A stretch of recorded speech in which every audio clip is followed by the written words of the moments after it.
जय पराशक्ति महामाई की जय. பிரார்த்தனை. அம்பா நான் பாடுறேன்பா. பாடுங்கம்மா. நின்னருள் வேண்டுகின்றோம், எங்கள் நீதியும் தருமமும் நிலைப்பதற்கே. பொன்னவிர் கோவில்களும் எங்கள் பொற்புடை மாதரும் மதலையரும் அன்னநல் அணி வயல்கள் எங்கள் ஆடுகள் மாடுகள் குதிரைகளும் இன்னவை காத்திடவே அன்னை இணை மலர் திருவடி துணை புகுந்தோம். எம்முயிராசைகளும் எங்கள் இசைகளும் செயல்களும் துணிவுகளும் செம்மையுற்றிட அருள்வாய். நிந்தன் சேவடி அடைக்கலம் புகுந்து விட்டோம். மும்மையின் உடைமைகளும் திருமுன்னரிட்டஞ்சலி செய்து நிற்போம். அம்மை நல் சிவசக்தி எம்மை அமரதம் நிலையினில் ஆக்கிடுவாய். நின்னருள் வேண்டுகின்றோம்.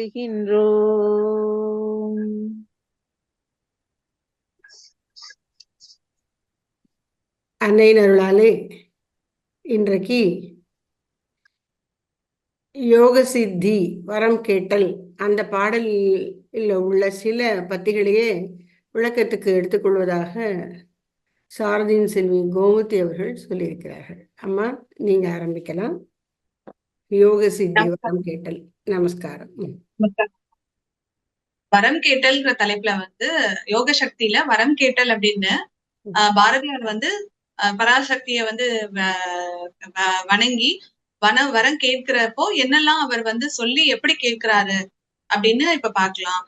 அதாவது விண்ணும் மண்ணும் தனியாலும் எங்கள் வீரை சக்தி நினதருளே என்றன் கண்ணும் கருத்தும் எனக்கொண்டு அன்பு கசிந்து கசிந்து கசிந்து உருகி நான் பண்ணும் பூசைகள் எல்லாம் வெறும் பாலைவனத்தில் இட்ட நீரோ, உனக்கென்னும் சிந்தை ஒன்றில்லையோ, அறிவில்லாத அகிலம் அளிப்பாயோ அப்படிங்கிறார். அதாவது விண்ணையும் மண்ணையும் தனியாக ஆளுகின்ற எங்களுடைய சக்தியினுடைய அருளாலே அவளுடைய அருள் இருந்ததுனாலதான் நாங்க கண்ணும் கருத்துமாகி எங்களுடைய அன்பெல்லாம் கசிந்து கசிந்து கசிந்து உருகி நாங்க நான் உனக்கு பண்ற பூஜைகள் எல்லாமே வெறுமனே பாலைவனத்தில் இட்ட நீர் மாதிரி தானா? நீ உனக்கு சிந்தை ஒன்னும் இல்லை, எனக்கு எதுவும் நீங்க கொடுக்க மாட்டேங்கிறியா? அறிவில்லாத அகிலம் அளிப்பாயா? அப்போ எனக்கு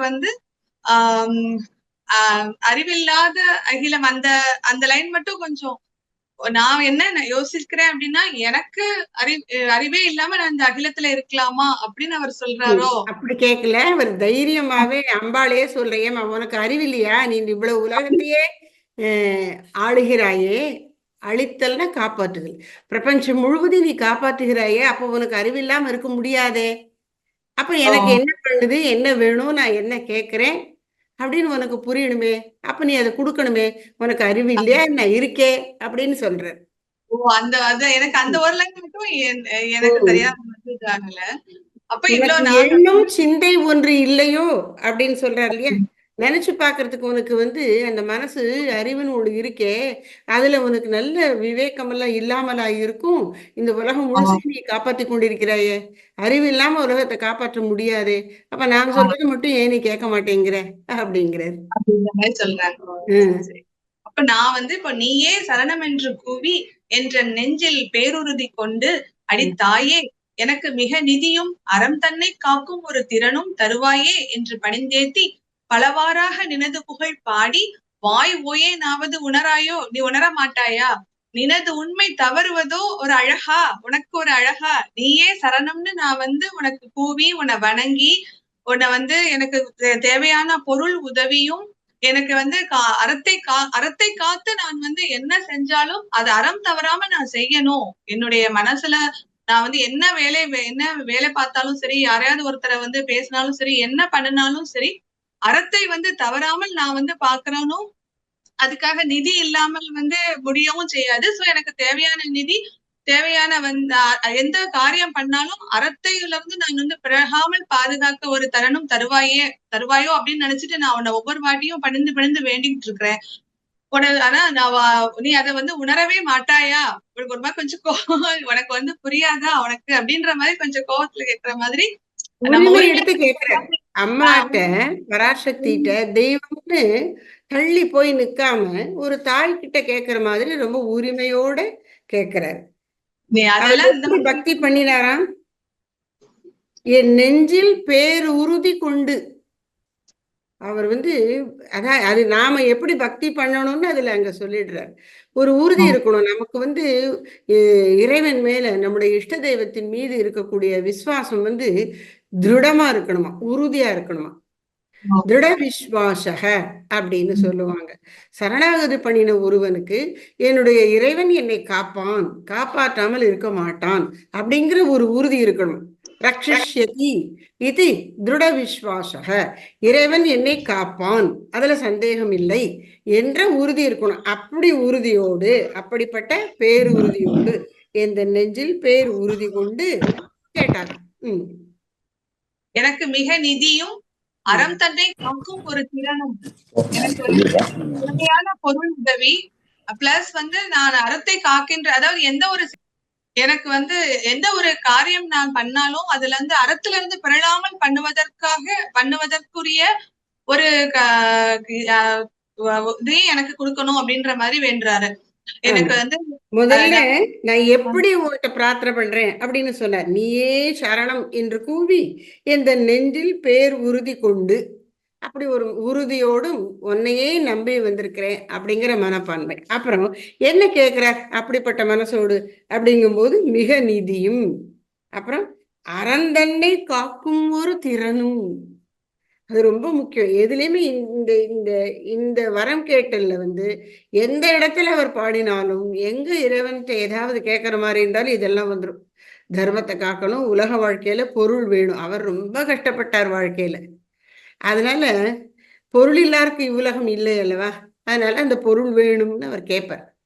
அப்புறம் அறந்தன்னை காக்கும் ஒரு திறன். அறத்தை காப்பது அப்படின்னு சொன்ன நம்ம விஷயத்துல நாம கடைபிடிக்கணும்.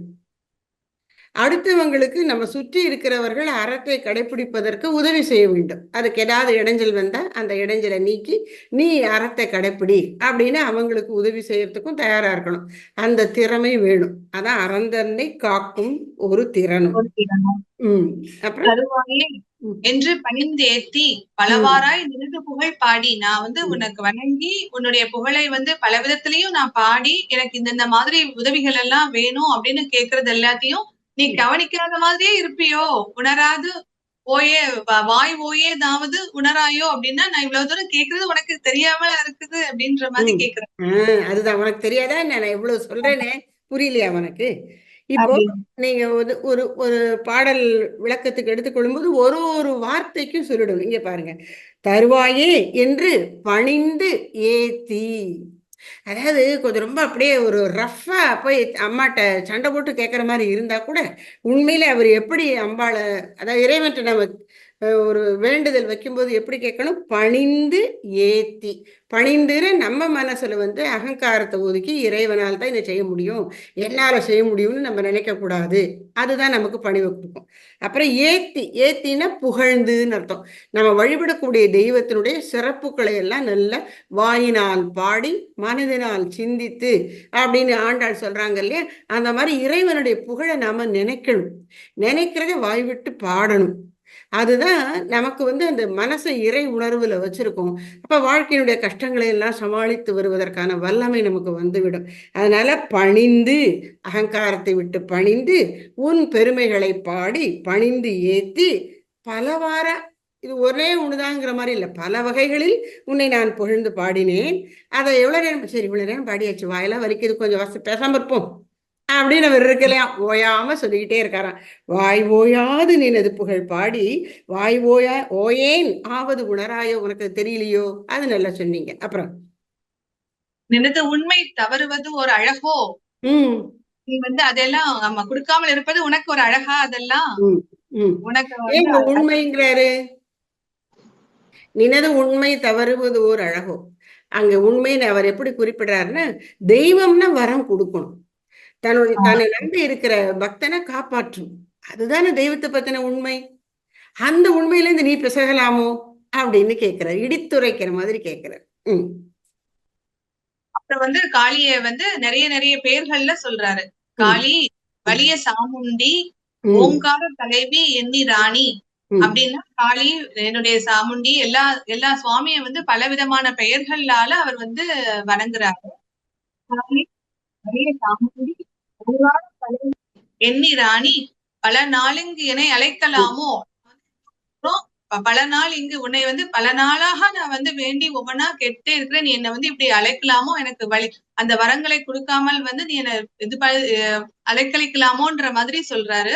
உள்ளம் நாடும் பொருள் அடைதற்கு அன்றோ, நான் விரும்புகின்ற பொருளை வந்து அடைவதற்கான ஒரு இது நீ வந்து எனக்கு இன்னும் கொடுக்கவே இல்லையோ, உன்னை வந்து ஒவ்வொரு விதமான பெயர்கள்ல சொல்லி வணங்குகிறேன். காளி, சாமுண்டி, என்னுடைய தலைவி, ஓம்கார தலைவி, என்னுடைய ராணி அப்படின்னு நான் உன்னை வந்து இவ்வளவு தூரம் வழியே சொல்லி உன்னை வணங்கினாலும் என்னை வந்து நீ வந்து இவ்வளோ ஒரு நாள் இல்ல 2 நாள் இல்ல, நான் பல நாளா உன்னை வந்து கேட்டுட்டு இருக்கிறேன், ஆனா நீ வந்து என்னை அலைக்கழிக்கலாமோ அப்படின்ற மாதிரி சொல்றாரு. உள்ளம் நாடும் பொருள் அடைதற்கன்றோ, அதுவும் வந்து எனக்கு பொருள் உதவியும் எதுவுமே வந்து கிடைக்கல, அது கிடைக்காம இருக்கு அப்படின்ற மாதிரி சொல்றாரு. அப்புறம்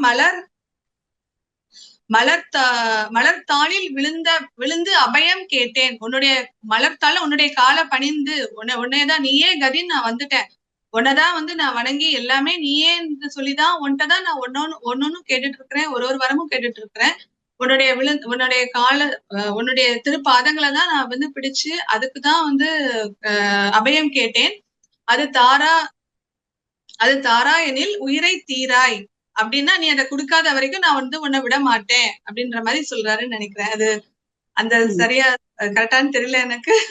சரிதான், அதாவது நீ குடு இல்லைன்னா நீ கொன்னுடு அப்படிங்கிறாரு. அப்படி அவரு சொல்ல மாதிரி இல்லை. அடுத்த லைன் வந்து பார்க்கும்போது, துன்பம் நீலில் உயிர் தரிக்க மாட்டேன், நான் வந்து அந்த மாதிரி இருக்க மாட்டேன், நீ என்னுடைய இயல்பு வந்து உனக்கு தெரியாதா அப்படின்னு சொல்ற மாதிரி இருக்குல்ல. அதாம அது தாராய், எனக்கு நீ அதை கொடு, நான் கேட்டதை கொடு. அப்படி தாராயினில் தரமாட்டாய் என்றால் உயிரை தீராய், உயிரை போக்கிடு அப்படிங்கிறார். தொடர்ந்தால் நான் உயிர் தரிக்க மாட்டேன், நான் இவ்வளவு கேட்டு நீ கொடுக்கல, எனக்கு என்னத்துக்கு இந்த வாழ்க்கை அப்படின்னு நான் முடிச்சுடுவேன், ஜாகிரதை அப்படின்னு மிரட்டுறாரு. என்னுடைய இயல்பு அறிவாயோ, என்னுடைய நான் எப்படின்னு தெரியும்ல உனக்கு, நான் உன்னை நம்பி இருக்கேன், கொடுக்கல நான் இருக்கு அப்படிங்கிறாரு. உரிமையா கோச்சுக்கிறாரு அம்பாள். இந்த இடத்துல இந்த ஒரு சின்ன கருத்தை பார்க்கலாம் பாருங்க. காளி, வலிய சாமுண்டி, ஓங்கார தலைவி, என் ராணி, அதை சேர்க்கும்போது எண்ணிராணி அப்படிங்கிற மாதிரி வருது. காளி, காளின்னு கரிய நிறத்தவள்னு அர்த்தம். அம்பாளுக்கு ஒரு பேர் காளி, கரிய நிறத்தவள். கரிய நிறத்தவள்னு நம்ம வந்து இறைவனை ஒரு வடிவோடு, நம்மளை போன்ற ஒரு மனித வடிவம் உடையவர் மாதிரி அவரை நினைச்சு வழிபடுறோம். ஆனா உண்மையில பரம்பொருள் வந்து வடிவங்களுக்கு அப்பாற்பட்டது, நமக்காக அது வடிவத்துல வந்திருக்கு. அதனால கரிய நிறத்தவளா என் காளி அப்படின்னா, நிறங்களையெல்லாம் கடந்த, வடிவத்தை எல்லாம் கடந்த பெரிய பொருள் எனக்காக இப்படி ஒரு கருமை நிறத்தை விட ஒரு பெண் போல வந்து அருள் புரிகிறாள். காளி, கரிய நிறத்தவள். வலிய சாமுண்டி, அம்பாள் வந்து அசுரர்களை அழிக்கும் போது அவளுக்கு ஏற்பட்டிருக்கிற பல பெயர்கள்ல ஒன்று சாமுண்டி, சண்ட முண்டர்களை வதைத்தவள் சாமுண்டி. ஓங்கார தலைவி, ஓங்காரத்தின் வந்து அவள்கிட்ட தான் வந்து முடிகிறதா. அவள் வந்து அந்த நாதம், ஓங்காரம் என்பது அகர உக்கரம் அகரம் என்கிற நாதம், அதனுடைய முடிவு எல்லை, நாதம் ஒலி அனைத்துக்கும் எல்லையாக அதற்கு அப்பால் பட்டவளாக அவள் விளங்குகிறாள். ஓங்கார தலைவி. இப்படி அப்படி இருக்கா இப்படி இருக்கான்னு அவளை சொன்னா என்ன, எனக்கு அவ எப்படி இருக்கா, என் ராணி. அப்ப ராணி ஒரு விசுவாசம் உள்ளவன் தன்னுடைய அரசன் சொல்றது தான் கேட்பான். அது மாதிரி நான் உன்னையே நம்பி இருக்கேன், நீ சொல்றதுக்கு பணிந்து உன்னை கேட்கிறேன் அப்படிங்கிறார். அப்புறம் பாருங்க, உள்ளம் நாடும் பொருள் அடைதற்கு அன்றோ, எதுக்கு நீ இந்த உலகத்துல இந்த சாமான்கள் எல்லாம் வச்சிருக்க? என்னென்னமோ எல்லாம் இருக்குல்ல, பெரிய பெரிய விஷயங்கள்லாம் இங்க இருக்கு. பொருள்னு சொன்ன பணமோ சாமான்களோ அப்படி மட்டும் இல்லை, நல்ல நிலைகள் அடைவதற்கு நல்ல நல்ல நிலைகள் இருக்கு. படித்து தெரிந்து கொண்டு அறிவை பெருக்கிக் கொள்ளக்கூடிய வாய்ப்பு இருக்கு. பாடுதல் போன்ற கலைகள் இருக்கு. இப்படி எத்தனையோ இந்த உலகத்துல மனிதன் சாதிப்பதற்கு பல விதமான விஷயங்கள் இருக்கு இல்லையா? அதெல்லாம் எதுக்கு வச்சிருக்க? அடைவதற்கு தானே. மனிதர்களாகிய நாங்கள், உன் பிள்ளைகளாகிய நாங்கள் அதையெல்லாம் பெற்று அதை அனுபவித்து எங்களுடைய திறமையை காட்டி நாங்க சந்தோஷமா வாழணும், மற்றவங்களையும் சந்தோஷமாக்கணும். அதுக்குத்தானே வச்சிருக்க. உள்ளம் நாடும் பொருள் அடைதற்கு என்றோ. அந்த பாயிண்ட் பிடிச்சு அதான். அப்புறம் தாளில் விழுந்து அபயம் கேட்டேன், மலர் தாளில் விழுந்து அபயம் கேட்டேன். சரியா சொன்னீங்க. அவருடைய திருவடியை பற்றி கொண்டு என்ன இறைவன்ட்ட நம்ம கேட்கும் பொழுது அவருடைய பாதத்தை பிடிக்கணும். பார்க்கும்போது முகத்தை, குறிப்பா கண்ணை பார்க்கணும்.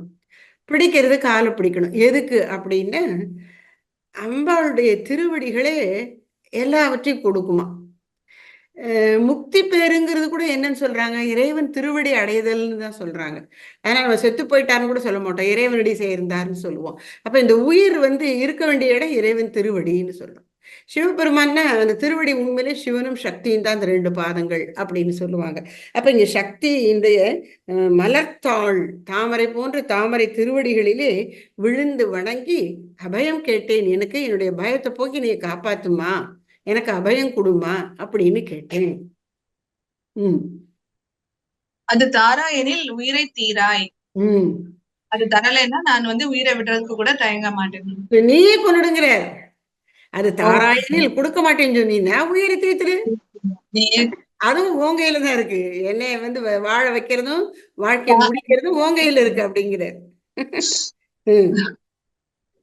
துன்பம் நீரில் உயிர் தரிக்க மாட்டேன், கருநீரில் என்னுடைய இயல்பு அறியாயோ, என்னுடைய இயல்பு உனக்கு நல்லா தெரியும்ல. தெரியாதா அப்படிங்கிறாரு. அம்மாவுக்கு பிள்ளைய தெரியணுமே, என்னைய தெரியாதா உனக்கு அப்படிங்கிறார்.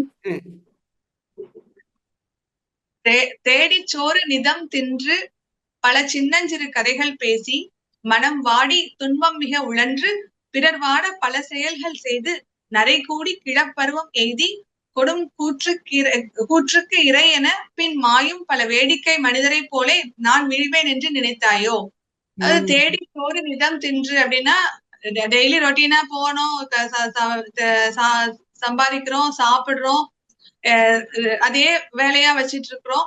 அதே மாதிரி பல சின்னஞ்சிறு கதைகள் பேசி அப்படின்னா ஒவ்வொருத்தரை பத்தியும் புறங்குறி வச்சு ஒவ்வொருத்தரை பத்தியும் பேசி எல்லாரையும் அடுத்தவங்களை பத்தியே பேசியோ இல்லைன்னா அந்த மாதிரி வேற விஷயங்கள் எல்லாம் சாதாரணமா ரொட்டீனா போயிட்டு இருக்கிற மாதிரி போயிட்டு மனம் வாடி ஏதாவது ஒரு பிரச்சனை வந்ததுன்னா மனது வாடி துன்பம் மிக உழன்று அதே சிந்திச்சு யோசித்து சாதாரணமா பண்ணி பிறர் வாட பல செயல்கள் செய்துன்னா அடுத்தவங்களுக்கு ஒரு துன்பங்களையோ கஷ்டங்களையோ கொடுத்து அதுக்கு அந்த மாதிரியான வேலைகள் எல்லாம் செஞ்சு, அதாவது நம்ம சாதாரணமா போறோம், வேலையை பாக்குறோம், சாப்பிடுறோம், யாரையாவது பத்தி புறங்குறோம், எல்லாரோடையும் சேர்ந்து பேசுறோம். ஒரு பிரச்சனை வந்ததுன்னா அது நினைச்சு வருந்துறோம், இல்ல அடுத்தவங்களுடைய பிரச்சனையை கண்டு சந்தோஷப்படுறோம். அந்த மாதிரியான விஷயங்கள் எல்லாம் பண்ணி நரை கூடி வயசாகுது, நரை கூடி கிழப்பருவம் எய்தி கொடுங்கூற்றுக்கிரை கொடுங்கூற்றுக்கிரை என பின் மாயும். அந்த மாதிரி மூப்பு இறக்குற மாதிரி உள்ள சாதாரண மனுஷங்களுடைய வாழ்க்கையை போலவே நானுமே வாழ்ந்து அப்படியே நானும் வீழ்ந்துருவேன்னு நினைச்சிட்டியா என்ன அப்படின்ற மாதிரி சொல்றாங்க. ஆமா, அழகா சொல்லிட்டீங்க. இந்த இடத்துல நல்லது. ஒரு சின்ன சின்ன கூடுதல் தகவல்கள் வேணா இதுல கொடுக்கலாம். தேடி சோறு நிதம் தின்று சாப்பிடுறது அது உடனே கிடைக்காது. ஒரு பழமொழி சொல்லுவாங்க, சம்ஸ்கிருதத்துல ஒரு சுபாஷிதம் இருக்கு. சிங்கம் குகைக்குள்ள படுத்துக்கிட்டே இருந்தா அதுக்கு இறை வாயில விழாது. இப்ப வாழ்க்கையில எதையாவது அனுபவிக்கணும்னு நம்ம ஆசைப்பட்டா அதுக்கான முயற்சியை நாம எடுத்தாகணும். நிச்சயமா உட்கார்ந்துதான் உனக்கு அது கிடைக்காது. முயற்சிக்கு ஏற்பதான் இங்க பலன். அதனால தேடி சோறு நிதம் தின்று சாப்பிடணும்னு சொன்னா நீ முதல்ல சம்பாதிக்கணும். உங்கையில பணம் இருந்தா தானே நீ வேணுங்கிற பொருளை வாங்கி சமைச்சு சாப்பிட முடியும். வாழ்க்கையில என்ன பண்றோம் அப்படின்னு யோசிச்சு பார்த்தா உண்பதும் உறங்குவதுமாக முடியும் அப்படிங்கிறார் தாயுமானவர். யோசிச்சு பார்த்தா என்ன பண்றோம்? சாப்பிடுறோம், தூங்குறோம். பசிக்குது, சாப்பிடுறோம். சாப்பிட்ட உடனே களைப்பா இருக்கு, தூங்குறோம். இந்த சாப்பாட்டுக்கு சம்பாதிக்கிறதுக்காக வேலை பார்க்குறோம். வேலை பார்த்து சாப்பிட்டோம்னா களைப்பா இருக்குன்னு தூங்குறோம். தூங்கி முடிச்ச உடனே திரும்ப வேலை பார்க்குறோம், சாப்பிடுறோம். இதே தான், வேற என்ன செய்யணும்? திரும்ப திரும்ப சாப்பிடுறதும் தூங்குறதும் தான் நடக்குது. அது மாதிரி தேடிச் சோறு நிதம் தின்று பல சின்னஞ்சிறு கதைகள் பேசி அழகா சொன்னீங்க. அதாவது வாழ்க்கையில உயர்ந்த விஷயங்களும் கூட பேச மாட்டேங்கிறாங்க. சாதாரண ஜனங்கள் அவங்களுக்குள்ள ஒருத்தருக்கு ஒருத்தர் பேசிக்கிறதோ, அவங்க லெட்டர்ல எழுதுறது, இதெல்லாம் பார்த்தா ரொம்ப அற்ப விஷயங்களா இருக்கும். அதைத்தான் பெருசு மாதிரி பேசிக்கிட்டே இருப்பாங்க. ஆனா மகான்கள்லாம் வெட்டி பேச்சே பேச மாட்டாங்க. இவ்வளவுதான் வாழ்க்கையை தெரிஞ்சு போச்சு, இதே எதுக்கு பேசணும்? பெரிய விஷயங்கள், நல்ல விஷயங்கள் பேசுவோம் இல்லையா? பேசாம இருப்போம். அப்படித்தான் அவர்கள் இருப்பார்கள். உதாரணமா சகோதரி நிவேதித்தையுடைய கடிதங்கள் எடுத்துக்கொள்ளுங்களேன். அவங்க இந்த தேசத்துக்கு சுதந்திரம் கிடைக்கணும் அப்படிங்கிறதுக்காக பாடுபட்டாங்க. சுதந்திரத்திற்கு 36 வருஷத்துக்கு முன்னாடியே. அப்போ அவங்க லெட்டர்ல கூட நீ சௌக்கியமா, நான் சௌக்கியம் அப்படிங்கிற மாதிரியே இருக்காது. இந்த தேசத்தை பத்தி தான் எழுதிட்டே இருப்பாங்க. இன்னாரை பார்த்து அவங்க இப்படி சொன்னாங்க, இது இப்படி ஆச்சு, இந்த அரசாங்கம் இப்படி செஞ்சது, இதெல்லாமே தான் அவங்க பேசிட்டு இருப்பாங்க. ஆனா அதுல அவங்க உள்ளம் ஈடுபட்டு செய்யறதுனால படிக்கிறவங்களுக்கும் அது அப்படியே தொத்திக்கும். அவர்களுடைய அந்த சுதந்திர தாகம் நமக்கும் வந்துடும். அது மாதிரி இருக்கும் அவங்களுடைய பேச்சு. அப்போ மகான்கள் பெரியவங்கள்லாம் பேசினா வீண் பேச்சு பேச மாட்டார்கள். இந்த வாழ்க்கையில இவ்வளவுதான் அப்படின்னு நமக்கு தெரிஞ்சு போச்சு இல்ல, அதையே சும்மா பேசிட்டு லபலபன்னு இது பண்ணிட்டு இருக்க மாட்டாங்க. சின்னஞ்சிறு கதைன்னு சொல்லிட்டார். அப்புறம் மனம் வாடி துன்பம் மிக உழன்று, அந்த இடத்தையும் நல்லா சொன்னீங்க. அதுலயே சுத்தி சுத்தி வந்துகிட்டு அந்த துன்பத்திலேருந்து வெளிவர முடியாம இந்த வாழ்க்கையிலே சிக்கி தவிக்கிறது. அப்புறம் இவன் கஷ்டப்பட்டான்னு போறாதான், பிறர் வாட பல செயல்கள் செய்து. அடுத்து உங்களுக்கு நான் மட்டும் ஏன் கஷ்டப்படணும், இந்த நீ அனுபவி. அது இதுல பெண்கள்ல சொல்லுவாங்க, சாரதியின் செல்வீராய நீங்கள் அப்படி இருக்க மாட்டீங்கன்னு நினைக்கிறேன். என்ன அப்படின்னா, இந்த பெண்கள் கல்யாணம் ஆகி மாமியார் வீட்டுக்கு போகும்போது அந்த மாமியார் இவங்களை எப்படியெல்லாம் கொடுமைப்படுத்தினாங்களோ அதனால மனசுல வாங்கி வச்சுக்கிறது. இவங்களுக்கு ஒரு சான்ஸ் கிடைக்கும் போது, இவங்களுக்கு மருமக வரும்போது நல்லா தீட்டி விட்டுருதான். அந்த மாதிரி பிறர் வாட பல செயல்கள் செய்யுது. அதுல ஒரு அற்ப சந்தோஷம். அதாவது மனது உயர்வா இல்லைன்னா இப்படியெல்லாம் சந்தோஷப்பட்டுக்கும் அது. நம்ம வலிமை எப்படி காட்டுறது? அவங்கள கொஞ்சம் சீண்டி தானே பார்க்கணும். அப்படி பிறர் வாட பல செயல்கள் செய்து இப்படியெல்லாம் இவன் பண்றதுக்குள்ள சாப்பாட்டுக்காக சம்பாதிச்சு, அப்புறம் சாப்பிட்டு, அப்புறம் தூங்கி, அப்புறம் வெட்டி பேச்சு பேசி, அப்புறம் அடுத்தவங்களை கஷ்டப்படுத்தி இப்படிலாம் பண்றதுக்குள்ள என்ன ஆயிடும்? வயசாயிடுமா? நரை கூடி தலையெல்லாம் நரைச்சு போச்சு, முடியெல்லாம் நரைச்சு போச்சு. கிழப்பருவம் எய்தி, உடலுக்கு கிழப்பருவம் வந்து விடுகிறது. நரை திரை மூப்பு அப்படிம்பாங்க. நரைன்னா தலை வெள்ளையா முடி வெள்ளையா போயிடுது. திரை அப்படின்னு கண் பார்வையை மறைக்கக்கூடிய இந்த கண் புரை, கேட்ராக்ட் வந்துருச்சு. அப்புறம் நிறைய திரை மூப்பு, வயசாச்சுன்னா அப்படியே தோல்லாம் சுருங்கி போயிடும். முகத்தை பார்த்தாலே அந்த முதுமை தெரியும். அப்படி நிறை கூடி கிழப்பருவம் எய்தி, வேற வழியில கடைசியில எப்படி முடியுது வாழ்க்கைன்னா, கொடுங்கூற்றுக்கு இறை என பின்மாயும். கூற்றுவன் யமன் அவன் எப்படி இருக்கிறான்? கொடுங்கூற்று, கொடுமை செய்கின்ற, துன்பப்படுத்துகின்ற. ஏன்னா மரணம் எல்லாருக்குமே வேதனையா இருக்கு. ஏன் அப்படின்னா வாழ்க்கையில ஆசை இருக்கு. ஒவ்வொரு உயிருக்கும் வாழ்க்கையில ஆசை இருக்கிறதுனால, மரணம் வேண்டாம் அப்படின்னு நினைக்கிறதுனால அந்த சாவு வரும்போது அது வேதனையான விஷயமா இருக்கு. எப்படி என்ன இருக்கும் அப்படின்னு தெரிய மாட்டேங்குது. அதனால வேற வேதனை கூடி போகுது. அதனால யமன் எப்படி சொல்றார்? கொடும் கூற்று அப்படிங்கிறார். இறை. அவன் இப்ப ஒரு ஒரு மிருகம், என்ன புலி மாதிரி மிருகம், கொடுமையான கொடூரமான மிருகம் சின்ன மிருகங்கள் எல்லாம் அடிச்சு சாப்பிடும். அந்த அடிச்சு சாப்பிடப்படுகிற மிருகத்தை இறைன்னு சொல்லுது. என்ன அது மாதிரி நாம யமனுக்கு இறை ஆயிடுறோமா. கொடுங்கூற்றுக்கு இறை என பின் மாயும். இப்ப இந்த வாழ்க்கையில என்ன சாதிச்சாயமா?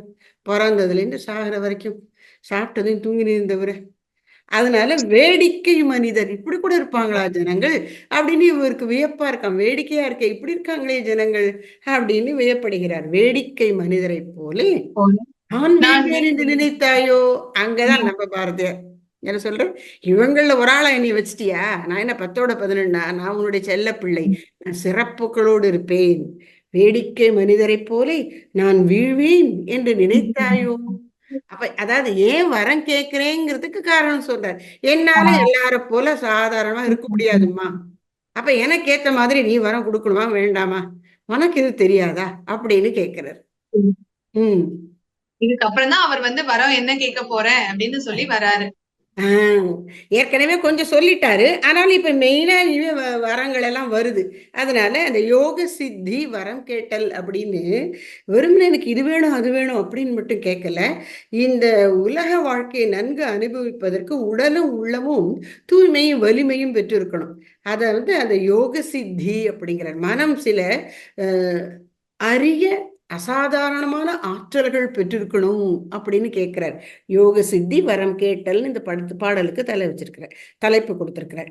இப்போ நின்னை சில வரங்கள் கேட்பேன் போன வாரம் அந்த சகோதரி சொன்னாங்க. அதனால அடுத்தது சொல்றீங்களா?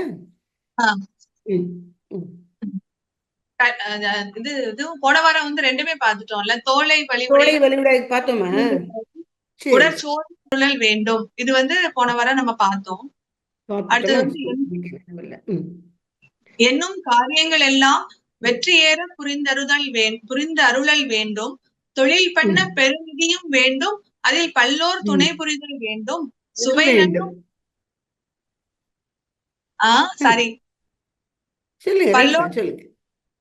சுவை நன்னும் பாட்டினோடு தாளம் மிக நன்றா உளம் தழுந்தல் வேண்டும்.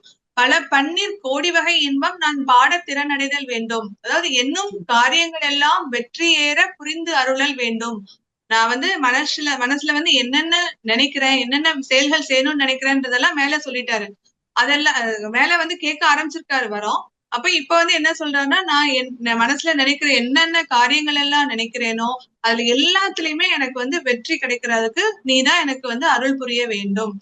தொழில் பண்ண பெருநிதியும் வேண்டும். கண்டிப்பா வந்து நான் என்னாவது செயல் செய்யணும் அப்படின்னா எனக்கு கண்டிப்பா அதுக்கு தேவையான நிதி உதவி நீதான் தந்து எனக்கு அருள் புரியணும். அதில் பல்லோர் துணை புரிதல் வேண்டும். அதாவது எல்லாருமா சேர்ந்து அந்த எல்லாருமா சேர்ந்து அதுக்கு வந்து உதவி பண்ணணும். அப்ப என்னன்னா நான் மட்டும் நல்லா இருந்தா பத்தாது, எல்லாருமாவே சேர்ந்து அந்த வேலைய அதாவது ஒரு தொழில் அவர் செஞ்சா கூட எல்லாருக்குமே நல்ல விதமாக ஹெல்ப் பண்ற மாதிரியான ஒரு தொழில் புரியணும். அவருக்கும் அது துணை புரியணும். அவரும் எல்லாருக்குமே வந்து அதோட போகணும், துணை புரியணும். சுவை நன்னும் பாட்டினோடு தாளம் மிக நன்றாக தழுந்தல் வேண்டும். உளத்து அழுந்தல் வேண்டும். உளத்து அழுந்தல் வேண்டும். சுவை நன்னும் பாட்டினோடு தாளம். அவர் எழுதக்கூடிய செய்யுள்களோ, நான் என்ன வந்து ஒரு செய்யுள் எழுதினாலும் சரி, ஒரு பாட்டு எழுதினாலும் சரி, அதனுடைய சுவை அதனுடைய அந்த தாளம் எல்லாமே வந்து நன்றாக உளவு அழுந்தல் வேண்டும். அது சரி. உள்ளத்தில் உள்ளத்தில் அழுந்த வேண்டும். உளத்து அழுந்த வேண்டும். உள்ளத்தில் பதிய வேண்டும்.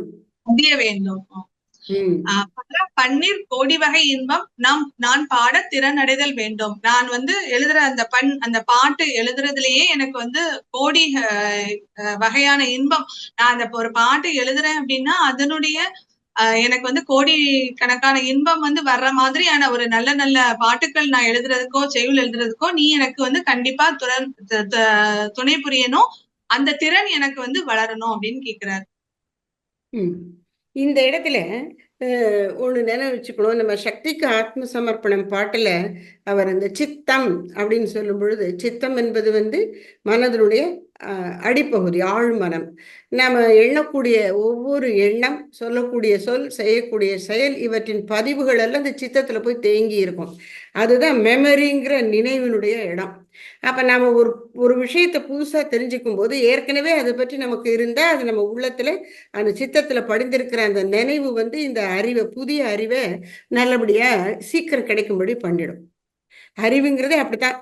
ஒண்ணு பார்க்கும்போது இது அத மாதிரி இருக்கே அப்படின்னு அடையாளம் கண்டு, இனம் கண்டு அதோட இதை பொருத்தி பார்த்து தெரிந்து கொள்ளுவது.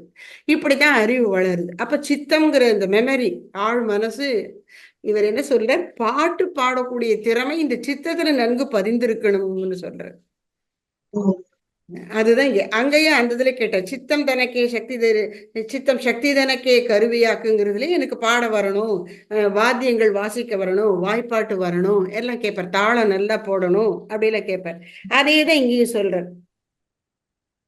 சுவை நண்ணும் பாட்டினோடு தாளம் மிக நன்றா உளத்து அழுந்தல் வேண்டும். அதாவது சுவை அப்படின்னா என்ன? சொற்சுவை பொருட்சுவைன்னு சொல்லுவோம். சொற்களே ரொம்ப அழகா அமைஞ்சிருக்கணும். அதனுடைய இப்ப இது பாருங்களேன், பல வேடிக்கை மனிதரை போலே அந்த வேடிக்கைங்கிற வார்த்தையே, அதாவது நம்ம வேடிக்கை விளையாட்டு அப்படிங்கிறோம். இங்க மனுஷன் வந்து அவனுக்குரிய கம்பீரம் இல்லாதவனா இருக்கும்போது அவன் வேடிக்கை மனிதனாகி விடுகிறான். அது ஒரு அழகான பிரயோகம் இல்லையா? அந்த மாதிரி அங்க வந்து சொற்சுவை பொருட்சுவை ரெண்டுமே இருக்கு. சொல்லின் அழகு, பொருளின் அழகு, அந்த சுவை ரெண்டும். சுவை நண்ணும் சுவை சேர்ந்திருக்கின்ற பாட்டினோடு, அந்த பாட்டினுடைய அந்த லிரிக்ஸ்ங்கிறோமே, அந்த வார்த்தைகள்ல அழகு இருக்கு.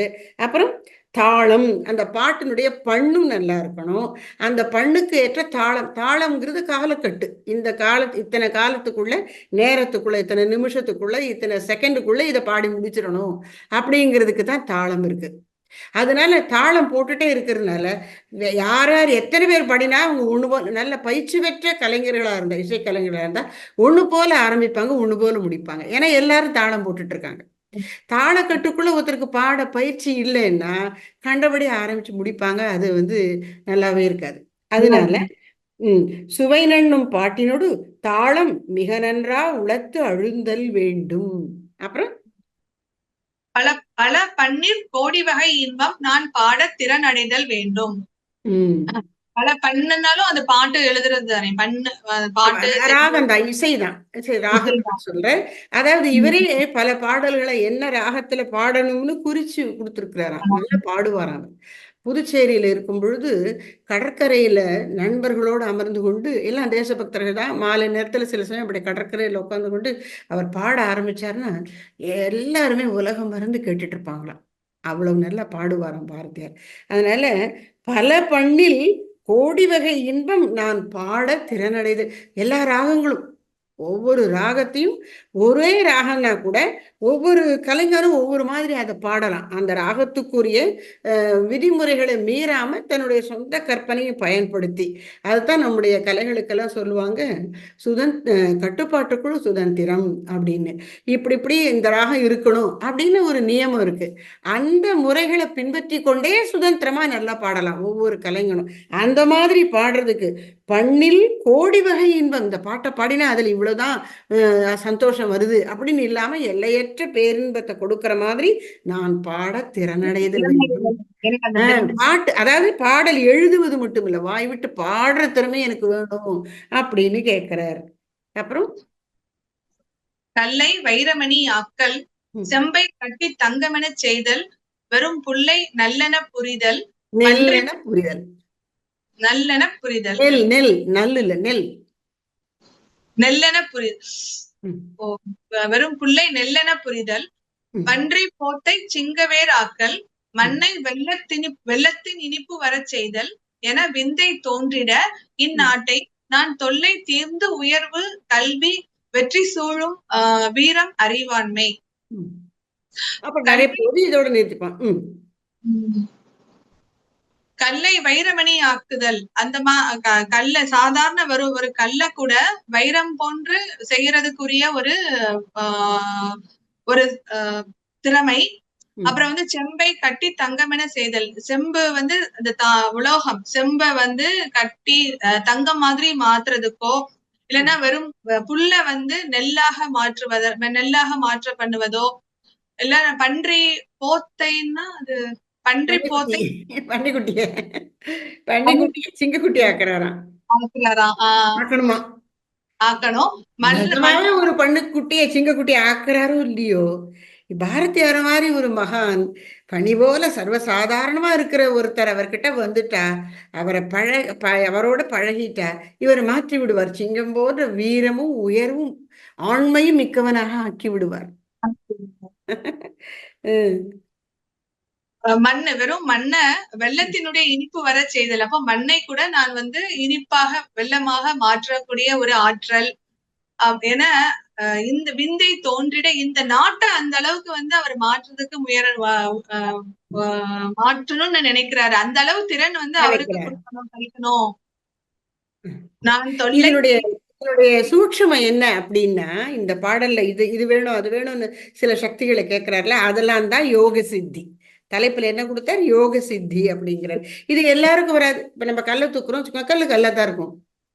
ஆனா இந்த யோக நிலையில தியானத்துல பேராற்றல் பெற்று விட்டவர்களுக்கு இயற்கையை வென்று சில அசாதாரணமான விஷயங்களை செய்யக்கூடிய ஆற்றல் வந்து விடும். அப்படி என்னென்ன ஆற்றல் வேணுமா? கல்லை வைரமணி, வைரக்கல் ஆகணும். சாதாரண கல்லை வைரக்கல் ஆக்கணும். அதாவது இப்ப இந்த ஜெம்ஸ் சொல்லக்கூடிய ரத்தினங்களுக்கு ஆங்கிலத்துல என்ன பேருனா ப்ரெஷியஸ் ஸ்டோன்ஸ். அதுவும் கல்லுதான். ஆனா அது எப்படிப்பட்டது? ரொம்ப அரிதானது, அரிய வகை கல். அப்படி கல்லை, சாதாரண கல்லை வைரமணி ஆக்கணும். அப்புறம் செம்பை கட்டித்தங்கம் என செய்யணும்.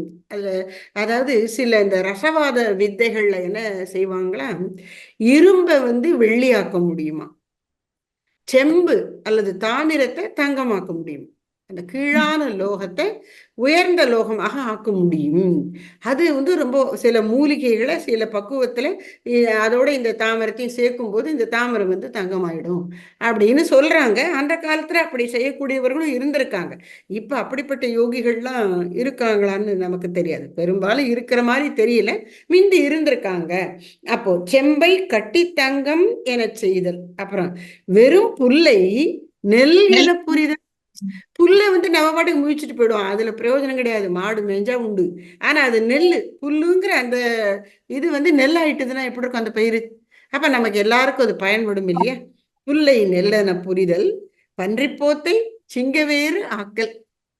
அப்படி அதாவது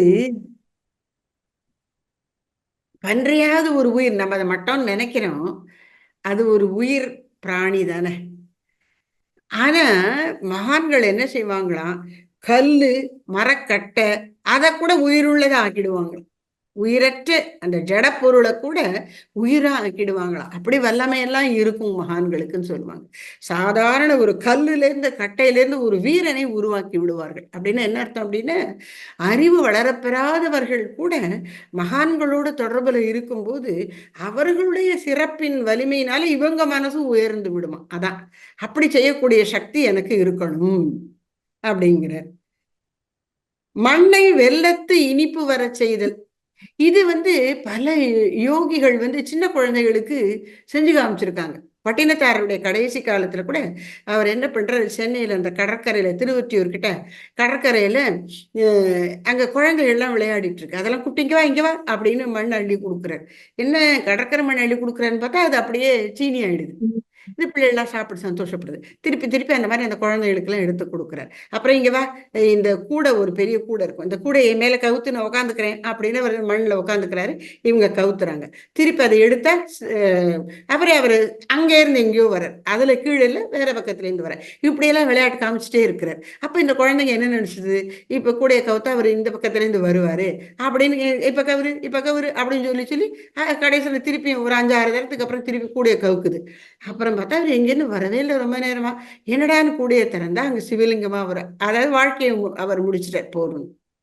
அப்படியெல்லாம் யோக சித்திய, அதாவது அவர்களுடைய யோக திறமைகளை, அசாதாரணமான அந்த திறமைகளை எல்லாம் மகான்கள் காட்டியிருக்கிறார்கள்.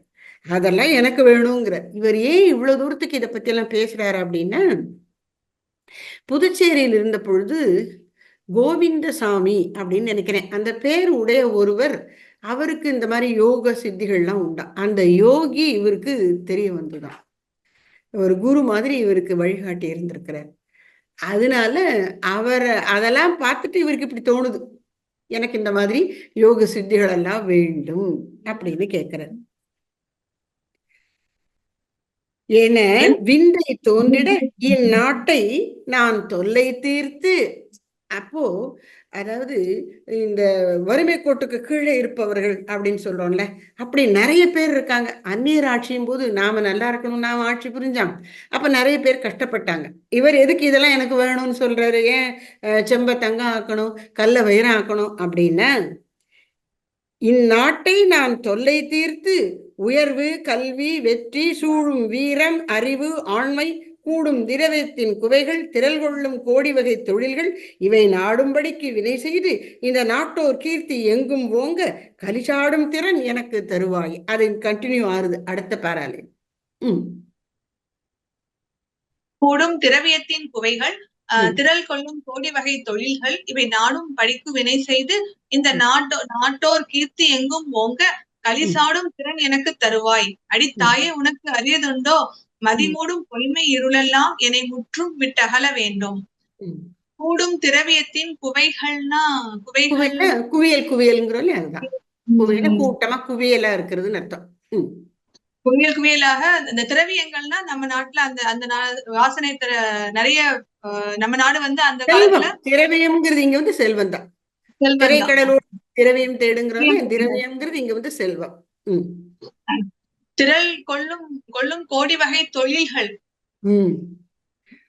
திறமையை வெளிப்படுத்தக்கூடிய தொழில்கள்லாம் எனக்கு செய்ய தெரியணும். இந்த மக்களுக்கு நாட்டு மக்களுக்கு செய்ய வைக்கணும் நானு. என்ன எந்த ஒரு காரியத்தை இப்போ உதாரணமா இரும்ப வந்து இப்ப இரும்புல எஃகுன்னு ஒண்ணு இருக்கு இரும்புன்னு ஒண்ணு இருக்கு தெரியுமா? ரொம்ப பண்படுத்தினா அது எஃகுன்னு சொல்றாங்க. Steel iron steel. இப்ப ஸ்டெயின்லெஸ் ஸ்டீல் வேற வந்திருக்கு. அப்படி அந்த காலத்துல அந்த அயன் வெறும் அயன் மட்டும் இல்லாம ஸ்டீல் அதையும் அந்த எஃகுலையும் உருவாக்குறதுக்கு தெரிஞ்சிருந்துதான் இந்தியர்களுக்கு ரொம்ப முன்னாடியே. அதுக்கு ஒரு உதாரணம் டெல்லியில வந்து ஒரு இரும்பு தூண் இருக்கும் பாத்தீங்களா? அது எத்தனையோ நூற்றாண்டுகளா மழை வெயில் எல்லாத்தையும் பார்த்துருச்சு.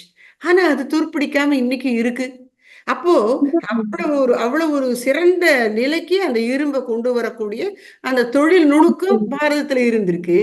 இது மாதிரி பல தொழில்கள், கப்பல் கட்டும் தொழில், இப்படி எத்தனை தொழில்கள்ல இந்த தேசம் வந்து சிறப்பா இருந்திருக்கு. நம்ம மஸ்லின் துணி நெய்யறதெல்லாம் சொல்லுவாங்கல்ல, ரொம்ப அத ஒரு புடவைய மடிச்சா தீப்பெட்டிக்குள்ள வச்சிடலாம், அவ்வளவு மெலிசா இருக்கும் அப்படிங்கிறாங்க. அதெல்லாம் எப்படி, அதெல்லாம் ஒரு பெரிய திறமை இல்லையா? திரள் கொள்ளும் கோடி வகை தொழில்கள். அப்படி ஒவ்வொரு துறையிலையும் அதுல உன்னோட திறமையை காட்டி செயல்படணும். அது வந்து மக்கள் எல்லாரும், நான் மட்டும் இல்லை, இந்த நாட்டு மக்கள் எல்லாரும் அப்படி இருக்கணும். திரள் கொள்ளும் கோடி வகை தொழில்கள் இவை நாடும்படிக்கு அதை விரும்பி நான் செய்யணும். வினை செய்து செயலில் ஈடுபட்டு இந்த நாட்டோர் கீர்த்தி, என்னுடைய நாடு, என்னுடைய தாய் நாடு புகழ் பெற்று விளங்க வேண்டும். அப்படித்தான் இருந்தது. இந்த பிரிட்டிஷ்காரன் வந்துதான் ரொம்ப பண்ணிட்டான்.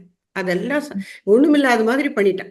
நமக்கு ஒண்ணுமே தெரியாது, நம்மகிட்ட பணமே இல்லை, நம்ம எப்ப பார்த்தாலும் பிச்சைக்காரனா இருந்தோங்கிற மாதிரி ஒரு பிம்பத்தை உருவாக்கியிருக்கான். உண்மையிலே என்ன சொல்றாங்கன்னா, பிரிட்டிஷ்காரன் வருவதற்கு முன்னால் இந்த பாரத தேசம்தான் உலகத்தினுடைய மொத்த செல்வத்துல 25% நம்ம நாட்டுல இருந்துதான். 20% of the entire world's wealth. நாம இன்னைக்கு அமெரிக்கா பெருசுங்கிறோமே, அதெல்லாம் விட பெருசா நாம இருந்திருக்கோம். அவ்வளவு உழைப்பும் திறமையும் நமக்கு இருக்கு, மிந்தி இருந்தது. இப்ப டாஸ்மாக்ல அதை தொலைச்சுவிட்டோம். அந்த வருத்தத்தையும் சொல்ல வேண்டியிருக்குல்ல, என்ன செய்யறது? அதனால் அப்படியெல்லாம் திறமையா உழைச்சு செல்வத்தை ஈட்டி உலகுக்கு தலைவனாக விளங்கி கீர்த்தி எங்கும் போங்க, நம்முடைய பெருமை உலகம் முழுதும் பரவும்படி கலி சாடும் திறன் எனக்கு தருவாய். கலியை சாடுதல்னா என்ன? கலியினுடைய தன்மை என்ன அப்படின்னா, இவ்வளவு உழைக்கணும்னா சோம்பல் இல்லாம இருக்கணும். களி வந்து சோம்பலா வந்து உட்காந்துரும் நம்ம மனசுல. அப்ப செயல் செய்யவே பிடிக்காது, சாப்பிட்டு தூங்கிட்டு கிடக்க வேண்டியதான். செயல் செய்ய ஆரம்பிச்சோம்னா சண்டை போட்டுக்கிட்டே, நான் பெரிய ஆளு உனக்கு எப்படி அப்படின்னு அது இதுன்னு சொல்லி என்கிட்ட சண்டை போட்டு, இந்த தூத்துக்குடியில ஒரு நல்ல காப்பர் இது இருந்துச்சுல, அது இது அப்போ அதுல குறை இருக்குன்னா அதை மாத்துறதுக்கு சொல்லலாம்ல. இவ்வளவு செய்யறவங்களுக்கு அதை இன்சிஸ்ட் பண்ணினா செஞ்சுட்டு போறாங்க. ஆனா அதைய மூடிட்டா என்னாச்சு? அது மாதிரி எல்லாம் போயிடும். இதெல்லாம் வந்து தமோ குணத்தினுடைய விளைவு. அப்புறம் கலியினுடைய விளைவு, கலி சாடும் திறன். அப்படிப்பட்ட குறைகளுக்கு நான் ஆளாயிடக்கூடாது. கலியை சாடுவதுன்னு அதை சண்டை போட்டு அடக்கி ஒடுக்குவது. கலியினுடைய தீமைகள் என்கிட்ட இருக்கக்கூடாது. சுயநலம், பொருளாசை, பேராசை, அடுத்தவன் எப்படி வேணா போகட்டும், நான் நல்லா இருந்த போறோம், இப்படிலாம் நினைக்கிறது, அது கலியின் தன்மை. அது என்கிட்ட இருக்கக்கூடாது. அறநெறியை பற்றி கவலைப்படாம என்ன வேணாலும் பண்ணிக்கோ, எப்படி வேணாலும் சம்பாதிச்சுக்கோ, எப்படி வேணாலும் என்ஜாய் பண்ணிக்கோ, ஒருவனுக்கு ஒருத்தி, இந்த கட்டுப்பாடுகள்லாம் தேவையில்லை, இப்படியெல்லாம் சொல்றது கலிகாலம். அப்படியெல்லாம் நான் இருக்கக்கூடாது. கலியினுடைய கேடுகளை திட்டி கண்ட்ரோல் பண்ணி போ அப்படின்னு வைக்கணுமா. களி சாடும் திறன் எனக்கு தருவாய் அப்படி. அப்ப தன்னை மட்டும் அவர் சொல்லலை, இந்த தேசத்துக்கே நலன் தரக்கூடியதை கேட்கிறார். அடி தாயே எனக்கு அரியது உண்டோ. இதெல்லாம் நான் கேட்டவுடனே பெருசு பெருசா கேட்கிறிய, எனக்கு முடியாதெல்லாம் சொல்லாதப்பா அப்படின்னு சொல்ல வேண்டாமே, உனக்கு எல்லாம் முடியுமே. மதிமூடும் பொய்மை இருளெல்லாம் என்னை முற்றும் விட்டு அகல வேண்டும். இப்போ வெளியில இது வேணும் அது வேணும்னு கேட்டதை முடிச்சுட்டு இப்போ உள்ள போற. மதி மூடும் பொய்மை இருள், அறிவை மறைத்து கொண்டிருப்பது அறியாமை இருள், அது பொய்யானது, அது என்னை விட்டு நீங்கணும். எனக்கு எப்பொழுதும் தெளிவும் ஒளி, அறிவு ஒளி என்னிடத்து பிரகாசித்துக் கொண்டிருக்க வேண்டும். அப்புறம் ஐயம் ஐயம் என்னை முற்றும் விட்டு அகல வேண்டும். ஐயம் தீர்ந்து விடல் வேண்டும். கொலை அச்சம் போய் ஒளிதல் வேண்டும். பல பைய சொல்வது இங்கென்னே முன்னை பார்த்தன் கண்ணனிவர் நேரா என்னை உய்ய கொண்டருள வேண்டும். அடி உன்னை கோடிமுறை தெழுவுதேன் இனி வையத்து தலைமை எனக்கு அருள்வாய். அன்னை வாழி நின்னதருள் வாழி. ஓம்காளி வலிய சாமுண்டி ஓங்கார தலைவி என் ராணி. ஐயம் தீர்ந்து விடல் வேண்டும். மனசுல வீணான சந்தேகங்கள், வீணான இந்த மாதிரி ஐயங்கள் எதுவுமே வராம நீதான் எனக்கு என்னை தீர்த்து விட வேண்டும். ஐயம் அப்படின்னு சொன்ன. இப்போ வள்ளுவர் சொல்ல, தேரான் தெளிவும் தெளிந்தான்கள் ஐயுறவும் தீரா இடும்பை தரும். ஒருத்தனை நல்ல ஆராய்ச்சி பண்ணி தான் நண்பனா ஏற்றுக்கொள்ளணும். அவனுடைய நடவடிக்கைகளை எல்லாம் கவனிச்சு இவன் நல்லவனா இருக்கான், நம்பத்தக்கவன் அப்படின்னு தோணினா தான் அவனை நம்பி நண்பனா ஏற்றுக்கொள்ளணும். அப்படி ஏற்றுக்கொண்ட பிறகு சந்தேகிக்க கூடாது. அந்த சந்தேகம் எனக்கு வரக்கூடாது. அது இந்த மாதிரி உறவுகள்ல வரக்கூடிய. இப்போ இவர் நம்ம துரியோதனன்ட்டு வேற எத்தனையோ கெட்ட குணம் இருக்கும். ஆனா கர்ணனும் துரியோதனனுடைய மனைவியும் சொக்கட்டான் விளையாடிட்டு இருப்பாங்க. இவ கர்ணனுக்கு பின்னாடி துரியோதனன் வரான். கணவன் வரான்னு பார்த்த உடனே பானுமதி எழுந்திருக்கிறான். அந்த நேரம் அவ விளையாட்டில் தோக்குற மாதிரி இருக்கா. என்ன விளையாட்டு தோக்க போற எழுந்திருக்கிறியா, உக்காரு அப்படின்னு டக்குன்னு புடவை பிடிச்சி இழுத்து உக்காருன்னு சொல்லுவான். அவ பயப்பா, பின்னாடி அவன் வரானேன்னு பயப்படுவா. உடனே அப்ப அவள் இடுப்புல உள்ள அந்த கட்டியிருக்கிற முத்தோ ஏதோ ஒரு மேக்கலை கட்டியிருக்காளே, அது அந்து விழும். அதை எடுக்கவோ கோக்கவோ அப்படின்னு கேட்கறானா. அப்ப இது ஏன்டா அப்படி பண்ணினேன்னு கேட்கல, சந்தேகிக்கல, நான் இதை எடுக்கட்டுமா அதை கோக்கட்டுமா அப்படின்னு கேட்கறான்னு சொல்லுவாங்க. கருத்து என்னன்னா, அவன்கிட்ட அங்க சந்தேகம் இல்லை. அவன் கர்ணனை அப்படி நம்புறான். அவனும் விளையாட்டு ஒரு இன்ட்ரெஸ்ட் பண்ணான வழி தப்பு நோக்கங்கள்லாம் இல்லைங்கிறது இவனுக்கு நல்லா தெரியுது. அது மாதிரி எனக்கு ஐயம் இருக்கக்கூடாது. இது ஒரு நிலை. இப்ப தத்துவத்தை புரிந்து கொள்ளணும் அப்படின்னு அது புரியாம இது அப்படின்னு என்ன அர்த்தம், ஏன் இப்படி சொன்னாரு, அங்க அப்படி சொல்லியிருக்காருல்ல, இப்படி எல்லாம் நான் குழம்பி தவிக்க கூடாது. அப்படி உண்மையை, மேலான விஷயங்களை, இது மாதிரி சின்ன விஷயங்கள், உறவுகள் இந்த லெவல்ல மட்டும் இல்ல, உயர்ந்த விஷயங்களையும் எனக்கு சந்தேகம் வரக்கூடாது. ஐயம் தீர்ந்து விடல் வேண்டும். அப்புறம் எப்படி இருக்குன்னா, புலை அச்சம். புலைனா என்ன? புலைனா கீழான அர்த்தம். கீழான பயம் என்னை விட்டு போயிடும். பயம்ங்கிறதே ஒரு கீழான மனநிலை, நம்மளை கீழ்மைப்படுத்திவிடும். அது எனக்கு வேண்டாம், என்னை விட்டு ஒழியணும். அப்புறம் பல பைய சொல்லுவது இங்கென்னே. பையன் சொல்லுவது, பையன் மெதுவா பைய போக அப்படிம்பாங்க. அது இது சில பகுதிகளில் தான் இந்த வார்த்தையை பயன்படுத்துவாங்க. பையனை மெதுவா போறது. திருநெல்வேலி பக்கம், மதுரை பக்கமும். இவரு நம்ம சம்பந்தர் மதுரைக்கு வரும்பொழுது, மதுரை அரசி மங்கையர்க்கரசி சம்பந்தருடைய பெருமை, அவள் சோழ நாட்டை சேர்ந்தவள். சோழ நாட்டு இளவரசி இங்கே மதுரை மன்னனுக்கு கல்யாணம் பண்ணி கொடுத்துருக்காங்க. சம்பந்தரும் சோழ நாடுலேருந்து வர சீர்காழி தஞ்சாவூர் அந்த பக்கம். ஸோ அவர் ரொம்ப அவர் அது மட்டும் இல்லை, அவர் பெரிய சைவ பெரியாருங்கனால அவரை வரவேற்று ரொம்ப உபசரித்து மரியாதை வைக்கிற அந்த ராணி. ஆனால் கணவன் ராஜா வந்து சமணர்கள் பிடியில் இருக்கிறான். அந்த சமணர்கள் வந்து இவர் தங்கி இருக்கக்கூடிய இடத்துல தீ வச்சு விட்டுறாங்க. யாரு? சம்பந்தர் தங்கி இருக்கக்கூடிய மட்டத்துல தீ வச்சிடுறாங்க. உடனே அவர் என்ன சொல்ற, பையவே சென்று பாண்டியருக்கு ஆகவே, எனக்கு தீ பிடிச்சு நான் சாகணும், நீங்க வச்சீங்கல்ல, உங்களுக்கே வரட்டும் அப்படின்னு சொல்ற. எப்படி போனோமா, மெதுவா போ, பையவே சென்று பாண்டியருக்கு ஆகவே அப்படின்னு சொல்லிடுறாரு. அத மாதிரி அவனுக்கு தீனா நிஜமா போய் இப்படி தீ பிடிக்கல, உடல்ல வெப்பு நோய் வந்து விடுகிறது அப்படின்னு எல்லாம் சொல்லி அப்புறம் அவரதே அந்த திருநீர் எடுத்து பூசிய சரி பண்ணி விட்டுறார். மருந்தெல்லாம் உண்டல, திருநீரை தொட்டு கொடுக்குற சரியா போயிடுதுன்னு வருது. எதுக்கு சொல்ல வரேன், அங்க என்ன சொல்ற, பையவே சென்று பாண்டியருக்காக, மெதுவா போய்.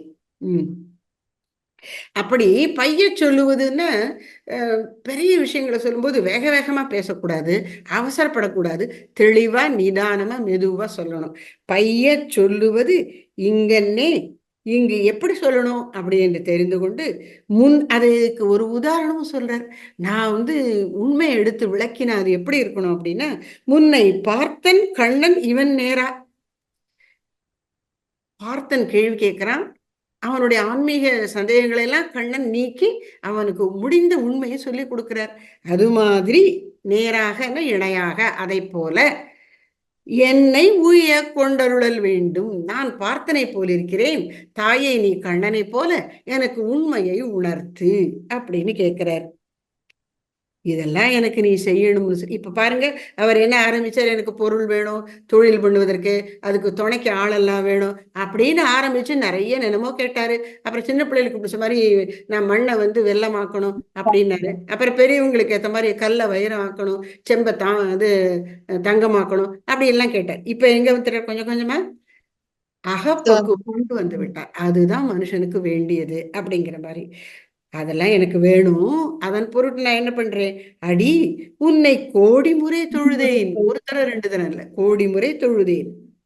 அதனுடைய விளைவு எப்படி இருக்கணும், வையத்து தலைமை எனக்கு அருள்வாய், இந்த வையகத்தையே ஆளக்கூடிய ஒரு தன்மையை எனக்கு நீ கொடுக்கணும்.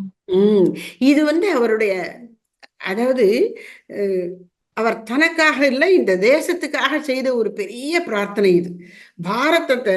பாரதம் வந்து உலகத்துக்கே தலைமையாக இருக்கணும், விளங்கணும்னு சொல்றார்.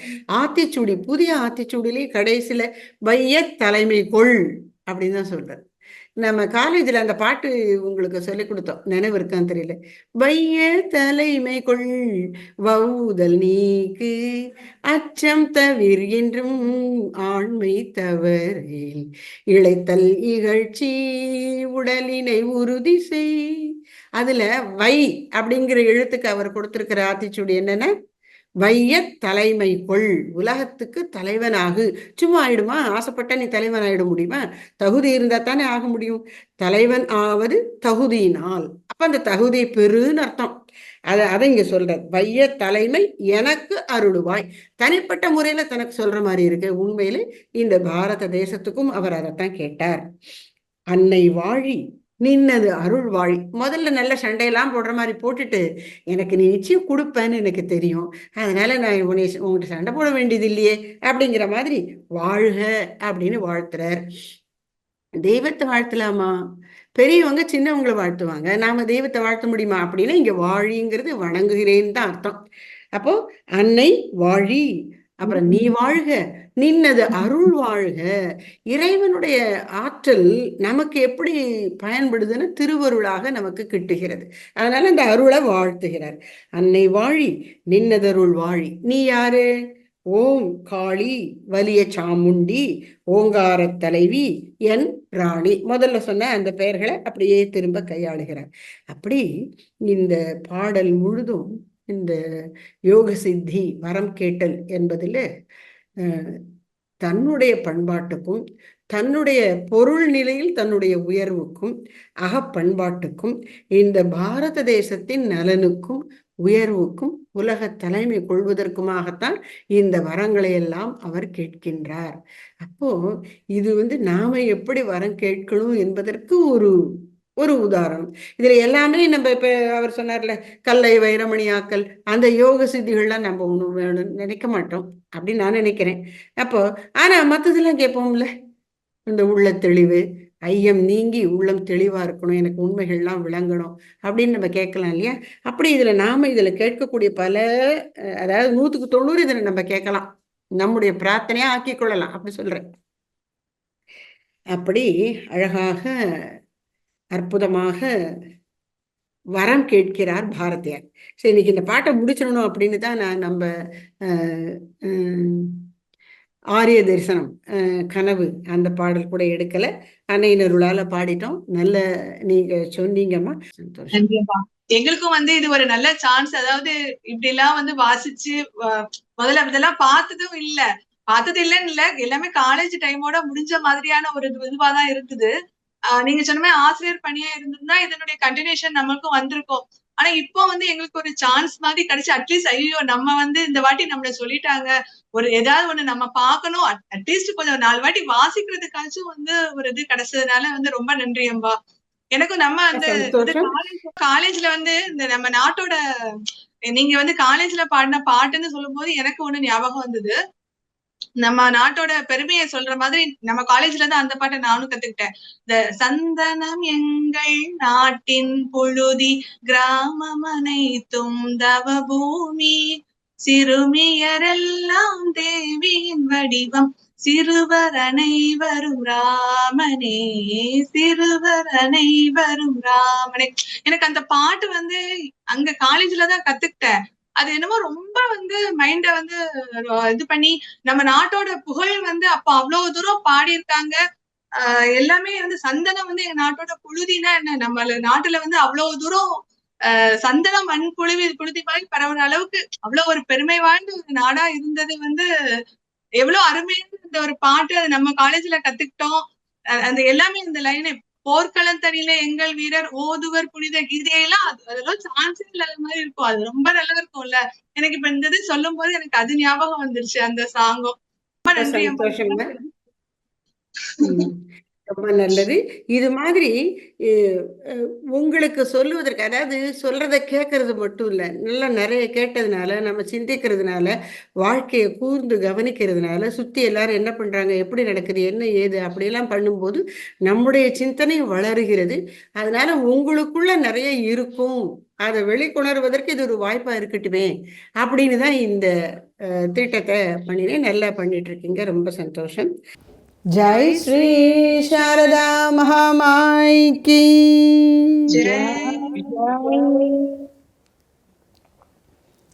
ரொம்ப சந்தோஷம். நமஸ்காரம்மா, எல்லாருக்கும் நமஸ்காரம். சரி.